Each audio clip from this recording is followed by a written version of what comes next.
በስመ አብ ወወልድ ወመንፈስ ቅዱስ አሐዱ አምላክ አሜን።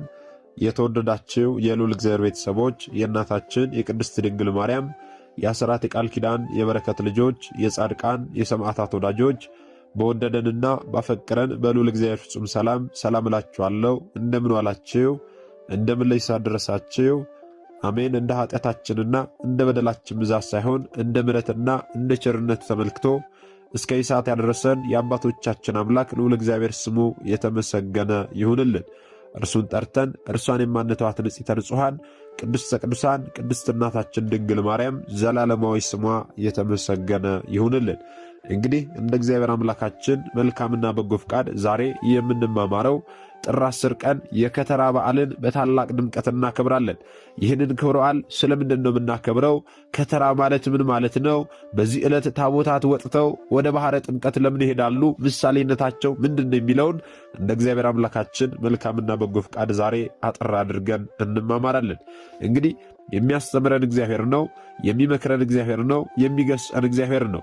እርሱ በመካከላችን ተገኝቶ የጎደለውን አሟልቶ የተጣመመውን አቃንቶ በአፈ መላእክት አርሞ ያስተምረን ይመክረን ይገስጸን ዘንድ የእርሱ መልካምና በጎ ፍቃዱ ይሁንልን። የእናታችን የንጽሕተ ንጹሐን የቅድስተ ቅዱሳን የቅድስት እናታችን የድንግል ማርያም ምልጃ ተረዳይነቷ በረከቷ ሁሉ በሁላችን ላይ ይደርብን። እንግዲህ ወደ ዛሬ ትምህርታችን ስንገባ ታዲያ ከተራ ማለት ውሃ መከተር መገደም ማለት ነው። የጥምቀቷ ዜማ ታቦተ ሕጉ ከቤተ መቅደስ ወጥቶ ውሃ ባለበት አካባቢ ስለሚያድር የየአጥቢያው ሕዝብ እየተሰበሰበ ወንዝ ዳር ወይም ደግሞ በምንጭ አካባቢ ድንኳን ይተክላል። ድንኳን ከሌለ ደግሞ ዳስ ሲጥል ይውላል ማለት ነው። የምንጮች ውሃ ደካማ በመሆኑ እንዲጠራቀም ይከተራል። ጉድጓድ እየተቆፈረ ውሃው እንዳይሄድ ይገደባል ማለት ነው። መቼ ካለን ደግሞ ጥር 10 ቀን። በየዓመቱ ጥር 10 ቀን የምዕመናኑ አብዛኛው ሥራ ውሃውን መከተርና መገደብ በመሆኑ ዕለቱ ከተራ የሚል ስያሜ ተሰጥቶታል ማለት ነው። ውሃ የሚከተረው ደግሞ በማግስቱ ጥር 11 ቀን የጥምቀት በዓል ስለሚከበር ለሕዝቡ መጠመቂያ እንዲሆን ነው። ታዲያ ይህንን በዓለ ከተራ ስናከብር ምሳሌነቱ የምን እንደሆነ ልናውቅ ያስፈልጋል። ታቦታቱ ለምን ወደ ባሕረ ጥምቀት ሄደው እዚያው ያድራሉ ቢባል የመጀመሪያው ሐዋርያው ፊልጶስ ኢትዮጵያዊ ጃንደረባውን ሊያጠምቀው ወደ ጋዛ ወንዝ የመውረዱ ምሳሌ ነው። የሐዋርያት ሥራ ምዕራፍ 8 ወይም ደግሞ 9 ላይ ስትመለከቱ እንደምታገኙት ማለት ነው። ዋናው ሚስጥሩ ግን ታቦታቱ ወጥተው ወደ ባሕረ ጥምቀት የመሄዳቸው ዋናው ሚስጥሩ ግን ጌታችን መድኃኒታችን ኢየሱስ ክርስቶስ ዮሐንስን አስከትሎ ሊጠመቅ ከገሊላ ወደ ዮርዳኖስ የመሄዱ ነው። ወደ ዮርዳኖስ ሄዶም ደግሞ ተራ ሲጠብቅ እዛው የማደሩ ምሳሌ ነው። በዚህ በማቴዎስ ወንጌል ምዕራፍ 3 ቁጥር 13 ላይ ስትመለከቱ ኢየሱስ ሊጠመቅ ከገሊላ ወደ ዮርዳኖስ መጣ ይላል። ልብ በሉ። ጌታችን መድኃኒታችን ኢየሱስ ክርስቶስ ሊጠመቅ ከገሊላ ወደ ዮርዳኖስ የሄደው ጥር 10 ቀን ነው። የሄደውም ደግሞ ጠዋት ላይ አይደለም፣ ከሰዓት አመሻሽ ላይ ነው። በዚህም መሠረት ታዲያ ታቦታቱ በጥምቀቷ ዜማ ከመንበረ ክብራቸው ወደ ጥምቀተ ባሕር መውረዳቸውና በዚያ ማደራቸው ጌታችን መድኃኒታችን ኢየሱስ ክርስቶስ በእደ ዮሐንስ በፈለገ ዮርዳኖስ ለመጠመቅ ከማታው ጀምሮ መውረዱንና ተሰልፎ ተራውን ሲጠብቅ እዛው ማደሩን ያጠይቃል ማለት ነው። ስለዚህ ይህንን በዓለ ጥምቀት ከከተራ ጀምሮ የሚከናወኑትን ሥርዓቶች ስትመለከቱ ወንጌልን መጽሐፍ ቅዱስን ነው የሚሰብኩን። የቃል ኪዳኑ ታቦት ከየመንበረ ክብራቸው ተነስተው ወደ ባሕረ ጥምቀት ሲሄዱ ጌታችን መድኃኒታችን ኢየሱስ ክርስቶስ ከገሊላ ወደ ዮርዳኖስ መሄዱን እናስባለን፣ እናስታውሳለን። የሄደውም ደግሞ ጥር 10 ነው። የሄደውም ደግሞ አመሻሹ ላይ ነው፣ ወደ ማታ ላይ ነው። ስለዚህ የቃል ኪዳኑ ታቦትም ጠዋት ላይ አይደለም ወጥቶ ወደ ባሕረ ጥምቀት ሄደው ከሰዓት ላይ ነው፣ አመሻሽ ላይ ነው። ጌታችንም እዛው አመሻሽ ላይ ሄዶ እዛው ተራውን ሲጠብቅ ማደሩን ሲያጠይቅ ደግሞ የቃል ኪዳኑ ታቦት በባሕረ ጥምቀት እዚያው ያድራል ማለት ነው። ታቦታቱ የጌታችን ምሳሌ ናቸው። ታቦቱን አክብሮ ይዞ የሚሄደው ካህን ደግሞ የቅዱስ ዮሐንስ ምሳሌ ነው። ባሕረ ጥምቀቱ ደግሞ የዮርዳኖስ ወንዝ ምሳሌ ነው።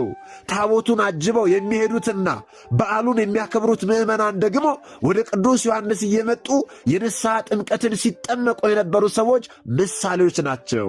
እኛ ዛሬ የቃል ኪዳኑን ታቦት አጅበን ስንሄድ እንኳን የምን ምሳሌ እንደሆንን ልናውቅ ያስፈልጋል ማለት ነው። ወንጌልን፣ ክርስቶስን፣ ቤተ ክርስቲያንን፣ መጽሐፍ ቅዱስን ነው ምትሰብከን ማለት ነው። ቤተ ክርስቲያናችን በበዓለ ጥምቀት በበዓለ ከተራ ልብ በሉ። ስለዚህ የኢትዮጵያ ኦርቶዶክስ ተዋሕዶ ቤተ ክርስቲያን በየዓመቱ ጥር 10 ቀን ተቀራራቢ የሆኑትን ታቦታት በየአቅራቢያቸው ወደሚገኘው ወንዝ በአንድነት እያወረደች ከከተራ ዕለት ጀምሮ የጥምቀትን በዓል በታላቅ መንፈሳዊ ሥነ ሥርዓት ታከብራለች ማለት ነው። ሌሊቱን ከሚያነጋው ሕዝበ ክርስቲያን ጋር ደግሞ የያሬዳዊ ማኅሌትና የወንጌል ጉባኤ ተዘርግቶ መምህራን ወቅታዊ ትምህርት እየሰጡ እግዚአብሔር አምላክን በዝማሬ እያመሰገኑ ያድራሉ፣ ይታደራል ማለት ነው። እንዲሁም ደግሞ ቀኑን በዝማሬ ይዋላል ማለት ነው። በዕለቱ የምናከናውናቸውን ሥርዓቶች ደግሞ ልናውቅ ያስፈልጋል። የከተራ ዕለት ጥር 10 ቀን ጌታችን መድኃኒታችን ኢየሱስ ክርስቶስ በዮሐንስ እጅ ለመጠመቅ ከገሊላ ወደ ዮርዳኖስ ወንዝ የሄደበትን ለማዘከር ሊቃውንተ ቤተ ክርስቲያን ሀዳፌ ነፍስ ለጻድቃን የሚለውን ዋዜማ ይቆማሉ። የዋዜማው ቀለም ከቀኑ 4 ሰዓት በመላው አብያተ ክርስቲያናት ይጀምራል። ከዚያም የዋዜማው ሥርዓት ቅዱስ ተብሎ እስከ ሰላም ያለው ቀለም ይደርሳል። በዕለቱ ቅዳሴ ይቀደሳል። በከተራ ዕለት ድንኳን ተተክሎ ዳሱ ተጥሎና ውሃው ተከትሎ ሁሉም ነገር ከተስተካከለ በኋላ ታቦተ ሕጉ የሚንቀሳቀስበት ሰዓት ሲደርስ ታቦታቱ በተለያየ የክህነት አልባሳት በደመቁ ካህናትና የመጾር መስቀል በያዙ ዲያቆናት ከብረው ከቤተ መቅደስ ወደ አብርህት ወይም ደግሞ ምጥማቃት ለመሄድ ሲነሱ መላው አብያተ ክርስቲያናት የደውል ድምፅ ያሰማሉ። በዚያ ጊዜ ምዕመናን ባጸደ ቤተ ክርስቲያን ይሰበሰባሉ ማለት ነው። ባጸደ ቤተ ክርስቲያን ተሰብስበው የእግዚአብሔርን የቃል ኪዳን ታቦት አጅበው ወደ ጥምቀተ ባሕር ጉዞ ያደርጋሉ ማለት ነው።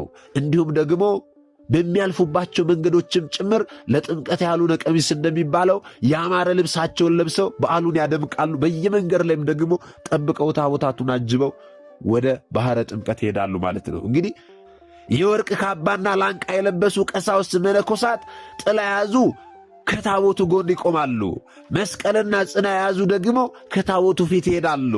እንደ ቀሳውስቱ ተመሳሳይ ልብስ ተክነው የለበሱ ዲያቆናት ደግሞ ጥላና መስቀል ቃጭል ይዘው እያቃጨሉ ከቀሳውስቱ ፊት በመሆን አጅበው ይሄዳሉ ማለት ነው።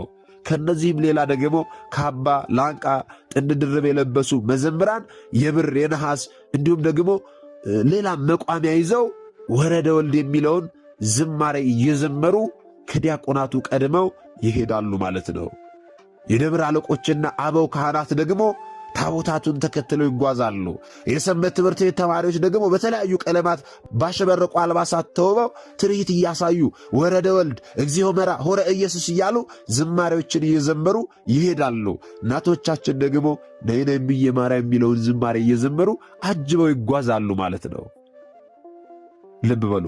የተለያዩ ምስጋናዎች እየቀረቡ ወደ ባሕረ ጥምቀት ጉዞ ይቀጥላል ማለት ነው።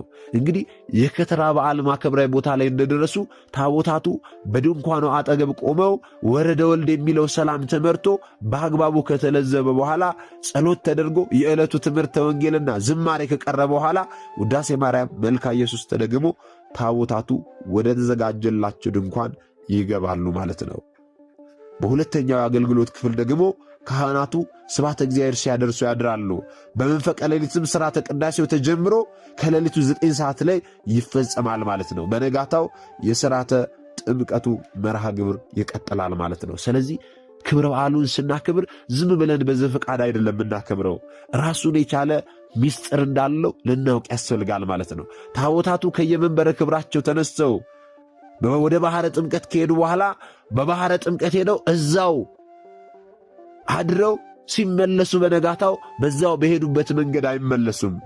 ለምን ካልን ደግሞ በኪደተ እግራቸው ያልተባረከውን ሀገር፣ በኪደተ እግራቸው ያልተባረከውን ሰፈር እየባረኩ እንደሄዱ ነው። ሲሄዱ በአንድ መንገድ ይሄዳሉ፣ ሲመለሱ ደግሞ በሌላ መንገድ ይሄዳሉ። አንድም ደግሞ ሰብአ ሰገል ለጌታችን ለመድኃኒታችን ለኢየሱስ ክርስቶስ ለመስገድ በሄዱበት መንገድ እንዳልተመለሱ ለማጠየቅ ነው። ስለዚህ ይህንን በደንብ በሚገባው ቀን የተማርን ሰዎች ላልተማሩት ወንድሞቻችን ልናስተምር ያስፈልጋል ማለት ነው። ይህን እንድናደርግ ደግሞ እርሱ አምላካችን መድኃኒታችን ኢየሱስ ክርስቶስ ሁላችንንም ይርዳን። እኛ የተማርነው አስተምረን ቢሆን እኛ ያወቅነውን አሳውቀን ቢሆን ኖሮ ማንም ሀብተ ወልድና ስመ ክርስትና ሰጥታ ማኅተብ በአንገቱ ላይ ካሰረችበት ከቅድስት ቤተክርስቲያን ወጥቶ ወደ ሌሎች ሃይማኖት ተቋማት ባልሄደ ባልገባ ነበር። ነገር ግን እኛ የተማርነውን ስለማናስተምር ያወቅነውን ስለማናሳውቅ ብዙ እህቶቻችንና ወንድሞቻችን እየሳቱ ነው ያሉትና የሳቱትንም ለመመለስ ያሉትንም ለማጽናት አሁን ላይ የተማርነውን ወደፊትም የምንማረውን የቤተክርስቲያናችን አስተምሮ ልናስተምር ያስፈልጋል ማለት ነው። ይህንን እንድናደርግ ደግሞ እርሱ አምላካችን መድኃኒታችን ኢየሱስ ክርስቶስ ሁላችንንም ይርዳን። ምናልባት ደግሞ ዛሬ ገና ወደዚህ መንፈሳዊ ቻናል የመጣችሁ ሰዎች ካላችሁ ከዚህ በፊት የተማማርነውም ከዚህ በኋላ የምንማማረውም መንፈሳዊ አስተምሮች ወደ እናንተ እንዲደርሱ ከፈለጋችሁ ሰብስክራይብ አድርጋችሁ የደውል ምልክቱን መጫን ይኖርባችኋል። ምክንያቱም ይህ ቴክኖሎጂ ያመጣው ስርዓት ነው፣ እኔ ያልኩት አይደለም። ይህንን ካደረጋችሁ ዕለት ዕለት ከዚህ የሚለቀቁ አስተምሮች ወደ እናንተ ይደርሳሉ። ይህንን ካላደረጋችሁ ደግሞ ዛሬ እንዳጋጣሚ እናስተምሮ ሰምታችሁ ሊሆን ይችላል፣ በቀጣይ ከዚህ የሚለቀቁ አስተምሮች ወደ እናንተ አይደርሱም ማለት ነው። ስለዚህ ወደ እናንተ እንዲደርሱ ከፈለጋችሁ ሰብስክራይብ አድርጋችሁ የደውል ምልክቱን መጫን ይኖርባችኋል ማለት ነው። ወስብሐት ለእግዚአብሔር ወለወላዲቱ ድንግል ወለመስቀሉ ክቡር። ይቆየን።